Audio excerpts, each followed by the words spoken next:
Welcome to Legal 123s with ByrdAdatto. Legal issues simplified through real client stories and real-world experiences.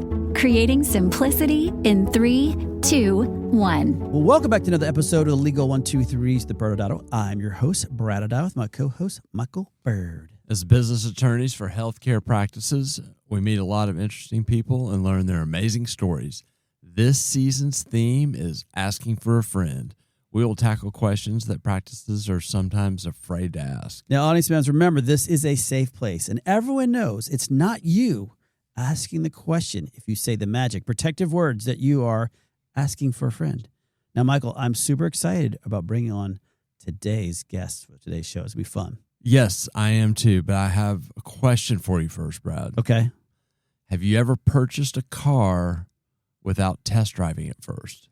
Yes, the last time I traded it in my Tahoe that was leasing for a new Tahoe, the model actually had changed. The truck was taller, wider, drove completely different. And by the way, I loved it anyway. Okay. All right. Well, I tend to always test drive a car first, but I have also done that when many years ago, as you remember when we first met, I drove a pickup truck. I had an F-150.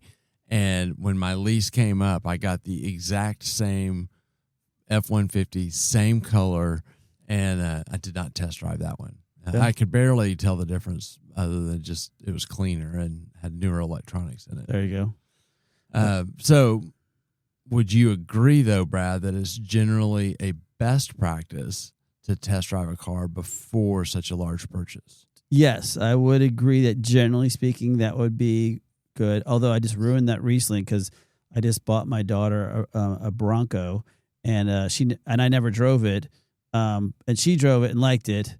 So does that count, Michael? Because I didn't drive it. Well, the person driving it, aka your daughter, I guess she test drove it. Yes, so, yeah. So that counts. And she probably used her money to buy it. Yeah, her future inheritance. Okay, now I'm going to pivot on you. Okay. Have you ever test driven a home, so to speak, before you purchased it? Not sure how you test drive a home. I mean, I always spent a lot of time walking through a home several times before buying it. So how about you? Well, I've probably looked at least twice at every house before, putting an offer into it. I do. My wife, Stephanie, at one point during a crazy, crazy hot housing market here in Dallas, was out of town and put a contract on a house sight unseen. But she did have the option period to actually go and see it and get out of it if she needed to. Okay. Well, why are you asking these questions, Michael? Yeah, I read an article, Brad. No, you did. There is an emerging trend with luxury homes for a potential buyer to request to live in the house for a short period of time. So one example I read was in Newport Beach, a couple, when this was a mega house, actually was from in Europe, and they asked to rent the house for 2 months to kind of live in it and see how it lives before they would ultimately make an offer on to purchase it. And then there was several other examples in the article where the buyers would request an overnight stay in the house rather than the typical tour. Yeah, I've never heard of the one-night request to test drive the house, but my 13-year-old boy brain just had a lot more to say, but I don't want to embarrass myself any more than I have to in front of our nice guests, so I'll just kind of shut up now. Yeah, you just do that naturally, so. Oh, okay. Okay. All right, let's bring him on. Joining us today is our friend Aubrey Rankin. He is currently the managing partner for First Place Pediatrics Solutions. He's previously a co-founder and CEO at Hint MD, and this is where we all first met. Hint MD had sold Revance Therapeutics. He is also previously VP of Asia Pacific at Zeltique Aesthetics, previously a director with PwC M&A Advisory Group. His MBA at Strayer University and undergrad at the University of Stellenbosch. Is that how you say it? Welcome. And first-time guest on our podcast. Welcome, Aubrey. Thank you, Brad. Thank you, Michael. Good to finally make the cut to join you guys' podcast. Yes, So it's been too great to long. see you. Yeah. Well, Absolutely. we're going to hit you right up front with a really difficult question here. Very, very important question. Have you ever test driven a house before buying it? Test driven is, like you say, a difficult word to say, but I've never slept in the house before I actually bought it. But I love real estate. It's been a fun side. I've only regret selling properties than buying them. So Well, that's good.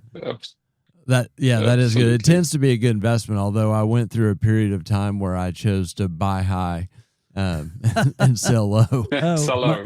We'll talk later about Yes. what it's supposed to do. Give me some advice on Yes. that. All right. Well, let's jump in. Love for you just to introduce yourself to our audience, talk about your background, anything we didn't cover in the opening, and we'll get into it. Yeah, no, thanks for the opportunity to join again. And for those who don't know me, this little accent of mine is I grew up in the South, so deep South in South Africa. Had a quick stint in the UK for 2 years, and with Deutsche Bank, and then joined PwC when I returned to South Africa. And I thought it would do the same. I thought I would just come 2 years to the US, and that was in 2001. So the rest is history. Clearly, I enjoyed my stay here, and so now it's been a long journey. Originally, as you stated there, with PwC, moving here to the US, being fortunate to be in the Silicon Valley. And after doing a transaction where I actually joined 2 medical device companies, they were my clients. We joined Thermage and Fraxel into a company called Salta Medical that you know. Oh, yeah. And that was how I was then, my ear was turned to come and join the aesthetic space and leave the consulting world. And very happy I took that chance, and definitely life-changing, made incredible friends in this industry of us. And now lately even dove a little bit deeper into the healthcare space, so very excited how the US has treated us, myself and our family. Well, and speaking of that, I mean, like we had said, Michael said this earlier, we met you a while back when you're being the entrepreneur side of it, and you're growing something, this idea, but tell us about your current, is it company or companies? I'm not sure. I don't know how to keep up with you guys. Yeah, no, it's interesting. Yeah. So as I mentioned, we're diving a little bit deeper into healthcare. This company is more a healthcare services company. We're actually forming a bigger platform by buying companies. So we are very excited. We've bought companies now in California, Florida, North Carolina, and we literally, by Friday, we will be in Texas. This is fresh off the press. All right. So we're very excited. We actually will be in Dallas, so as our starting point, and we have another office up in Austin. So very excited. So the whole premise of our company is we servicing families with high acuity children, medically fragile children that has a long-term condition. And it's, obviously there's a lot of wins by serving this population inside the house, versus for a long time in the hospital. And we're trying to provide a better solution. The industry of home care treats everybody the same. And our focus is really on providing a unique solution where we only focus on the most difficult population in this industry, and trying to really relieve some of that stress with the family by giving them quality long-term care in the home. And so we're very excited buying younger, smaller entrepreneurial companies and keep it as a network of boutique companies with one brand, and then really drive, a little bit more sophistication into it. So very excited about this new opportunity, and it keeps us always on our toes, but I can tell you a lot less gray hair than starting a company from scratch, because I do think that is a tough undertaking, and, had many, many lessons on that side too. What was it like switching from, kind of a cash pay delivery system into a kind of, I mean, the commonality is healthcare, but as you said, going deeper, and there's, I'm sure, an adjustment to the payer systems that would come with your current company. Absolutely. I think,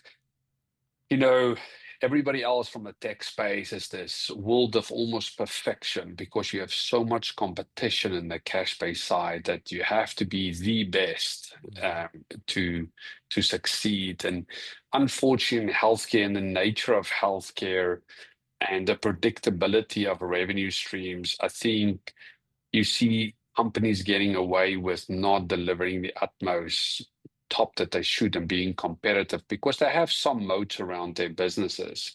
But I also think it screams opportunity. I think bringing a little bit from that fintech side within MD, a little bit from the Silicon Valley flavor to this space, I think there's immense opportunity in our healthcare system. I think if you can have performance-based solutions, I think if you can up the standard, getting more people involved and truly creating win-win solutions, obviously you guys have seen now a lot of headlines in the media about Medicaid and Medicare. And if you really think at the end of the day is how do we remove waste? Because there's a lot of people that benefit from waste, but it's not the patient, and I do think we have enough money in healthcare.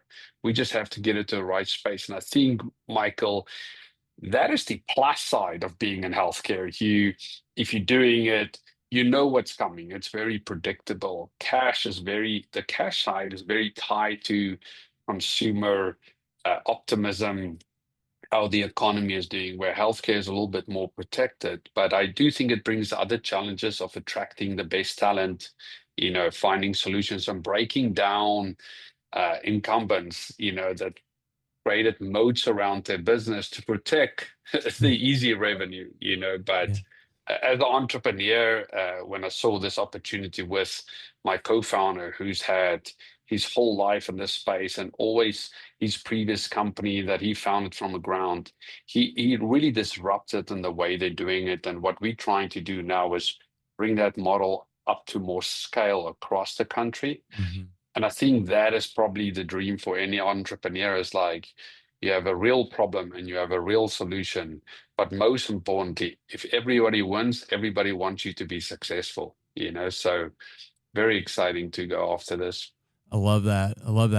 I'm going to tap into the gray hair creating part of your life that where we first met, because you probably heard us talking about this. Our theme this season is asking for a friend, and we're tapping into those questions that our clients are almost embarrassed to ask, or we definitely have to build trust before they will talk about these things that they're thinking about. And so I want to tap into your experience of the HintMD journey. And so I'm going to kind of in the format of a Dear Abby, we had a doctorpreneur, young doctor, reach out to us with a vision to build a medtech startup and to scale quickly. His challenge is that he needs money. He needs startup capital. And Brad, do you understand startup capital is the same thing as money? Oh, no. Yeah. Okay, yeah, thanks. It's a fancy I was all way. like, where do I find capital? I don't even know what it is. Yeah, it's not grammar in this case. Okay. So I'm asking for a friend, Aubrey. What is it like to raise money from investors? Absolutely. It is a loaded question. I could say that could be the least. For me, it's also, honestly, I'm so thankful for my journey because you get exposure and you were able to make mistakes and hopefully not big enough that it prevent you from having good outcomes. And like I always say, I will just start off with a caveat. It's like, when you're a startup, you work really, really hard, But and I like I always say, you're naive enough to start, and then it's fear of failure that keeps you going. But then I also have to admit, you also have to, like my co-founder says, not get unlucky. You have to get the right timing, right things, because you have to work and that's how eventually there's hopefully a good outcome. When it comes to capital, for me, it's probably, I really enjoy it in the sense of, it's probably the ultimate sales position you can have, because you're actually selling an idea, and at most it's built on trust. And the more, I think as a first-time entrepreneur, it's always more difficult because you don't have the track record, and you probably start with the easiest capital with friends and family and yourself, what you can scrape together to just get enough traction so that you can prove a little bit more, than to convince the next layer of investors. I would just say to any entrepreneur that's go is, how far can you go without capital, you know, before you start raising capital? Because as soon as you take capital, you have a boss, and Yeah. you have to keep that boss happy. So I think that is a piece that I would always encourage them. First look, and then also who can help, what type of capital, because not all capital is the same. You get anything from angel to seed to VC to private equity. And it's not just the money source, but what can that money source add for you in addition to it? With Hint, we did talk originally with a lot of venture capitalists. We were very fortunate, even Sequoia Capital, probably the leading guy, really loved what we were doing. But it's tough for somebody like that to add value in in the aesthetic industry, where it's truly a combination of 40,000 small businesses, or whatever the number is somewhere Yeah. in these different ranges. But where if it's big enterprise, they have a lot of connections, they can influence that. With us, we took a different strategy, obviously raising capital from physicians, which was actually our customers. And we did limit what we asked, what we allowed anybody, because of the risk nature. But again, you do it more so who can help influence, because not only is there a capital source that can help you achieve, but what are the other things you're getting in addition to capital? And I don't think entrepreneurs take enough time to evaluate, what do I need to be successful? Because when somebody writes you a check, they're looking at you to deliver. Yes, it's a great idea, but more important is, do you have the team to deliver it? But then who's going to stand by your team and help open doors and make introductions? That's, I would say, that people should always remember. Raising capital alone, and just looking at a check, you hear the favorite saying, is there dumb money versus smart money? I don't think there's really a lot of dumb money out there. I think it's just money that's just money. And then there's money that can add additional value, that I would say. Going back and kind of thinking back to the day that you guys were trying to come up with this idea, if you could go back in time and talk to yourself, knowing that what you know now, is there any hints that you would give anybody who's thinking about going this, like, hey, this is what I would have done differently from day one? It sounded like a little bit was, hold on to your ownership as long as you want. Something I kind of heard, but is there anything else? Because obviously with investors, they're people who you bring on investors, but like before you even bring them on, what are some of the things you would tell back to yourself? Hey, ask for this differently, or anything of that sort from that raising that capital. What I would say is, capital.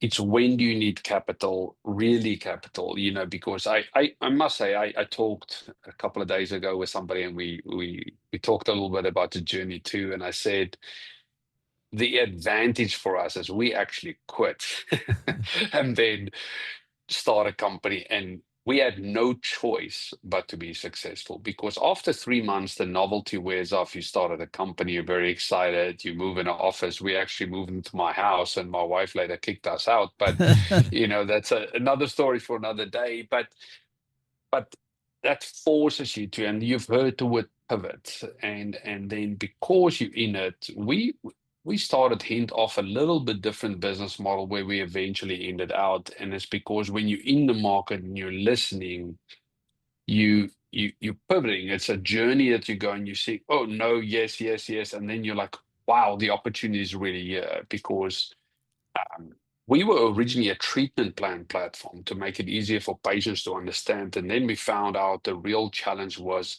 how do I pay for that treatment plan? And how do I make it easy to then stay on that treatment plan? And at that stage, nobody believed you could do a subscription or a true membership in an office. And but when we finally got there, then we felt we had it. And then you have to build the tech. But what I would say to anyone, when you start your journey as an entrepreneur, if you start building, you build tech debt, especially if you build a medical device or software or anything, and you start building, it's sometimes very tough to turn around. Hmm. I would just say to myself, it's like, what else can I do? There's many companies done phenomenal work on doing a lot more work prior to owning in and then going after capital. Because as soon as you got capital, it's very tough to change your story to your investors because they invested in a specific manner. And if you then change, it feels you can potentially lose trust. I have to caveat it because it's easy to say it, here from the outside, but what also makes you figure it out and stick to it is that if you don't have a choice. If you have another job and it's paying you a salary and you don't have to be successful, you're probably not going to be successful. Hmm. It requires you to be all in, be focused, drive it. The first 2 years we took zero pay until we realized it's illegal not to pay ourselves anything, so we had to pay ourselves the minimum wage.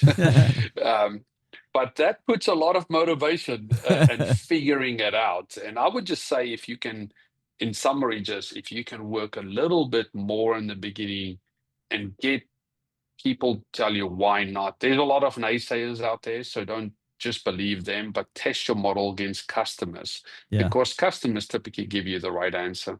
Well, and you said something I think is important for the audience. So now you figured out how to get these investors in, but how do you communicate? How often should you communicate with your investors once they do come in? AKA your bosses now. Yeah, your new bosses. Absolutely. And I do, in the Valley, people treat it very different. When you get money from a fund, it's probably less personal. When you get money from friends or colleagues or, your clients, and that's typically more private investors, it's a little bit more relationship driven. Mhm.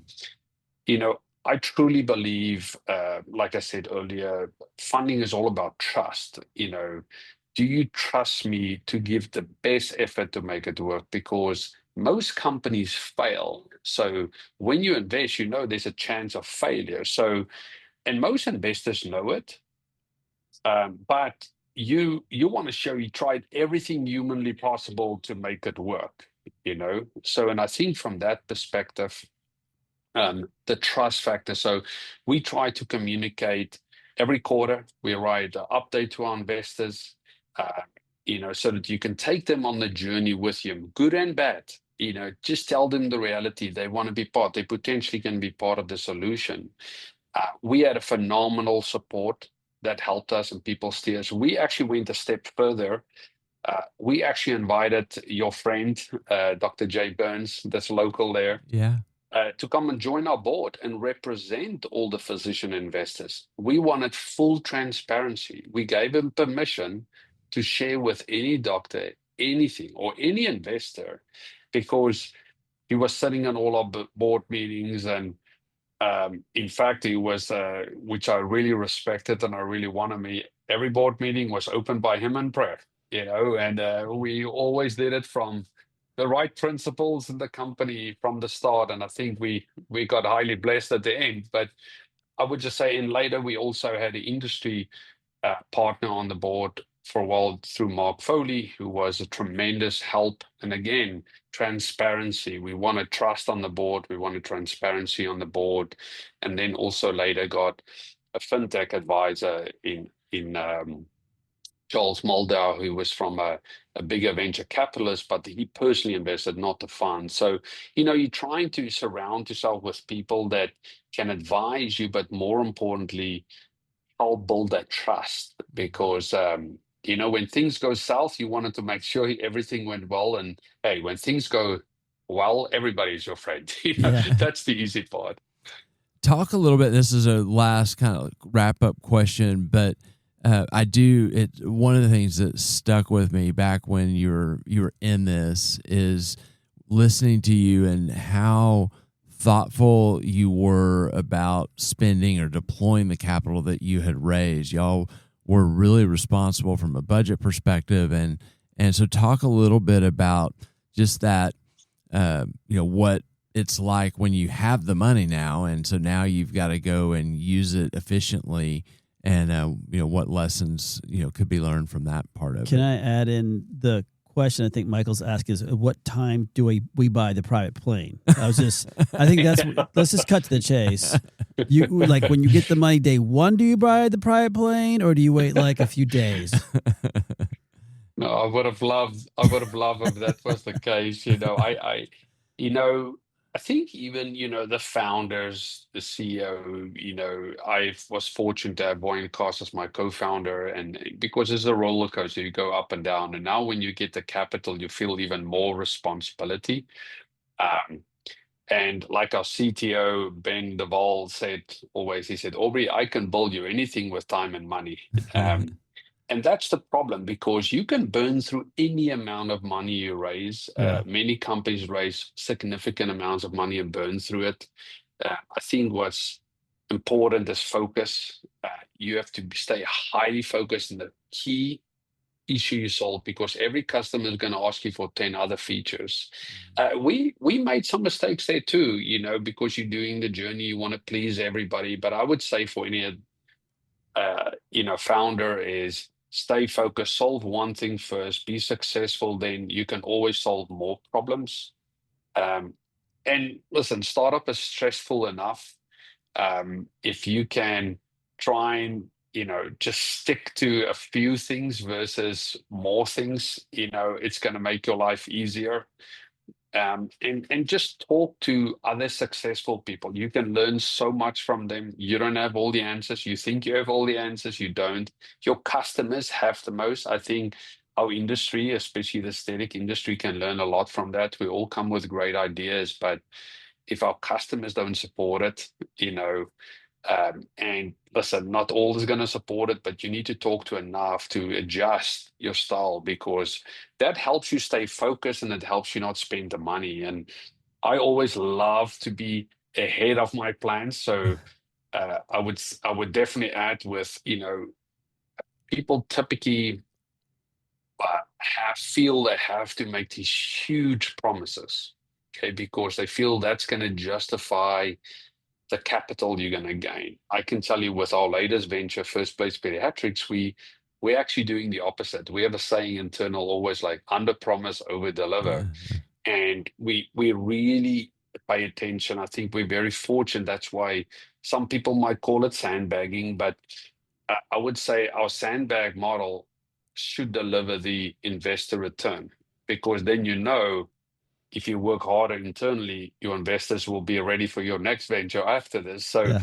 I would just say Silicon Valley venture especially is typically being too aggressive on all these things because they feel they have to. I think if you're very honest with your investor base, if you have realistic plans that's simple, you take a lot of stress off it. And then, like I said earlier, with the regular communication, take them through and take them on the journey with you.